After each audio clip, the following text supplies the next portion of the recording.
గౌతమ్ రెడ్డి గారు. అధ్యక్ష ధన్యవాదాలు.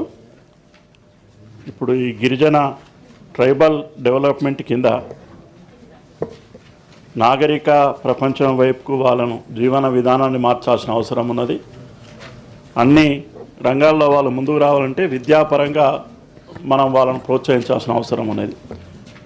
మేడం గారు ఇక్కడ ఉన్నారు కాబట్టి ఐటీడీ కింద చాలా పాఠశాలలు పనిచేస్తున్నాయమ్మా. అక్కడ అసలు మానిటరింగ్ ఆఫీసర్ ఉన్నాడు, రెగ్యులర్ పోస్టులు లేవు, అంత సిఆర్టీలతోటి కాంట్రాక్ట్ వాళ్ళతో నడుస్తూ ఉన్నాయి. ఎవ్వరు కూడా ఐటీడీఏ పాఠశాల గురించి పర్యవేక్షణ లేక ఆ పిల్లలు అసలు బడికి రాకుండా కేవలం ఎవరన్నా ఏ స్కూల్ అని హెడ్ మాస్టర్ పెడితే మధ్యాహ్న భోజనం కోసమే వచ్చేటువంటి పరిస్థితి ఉన్నది.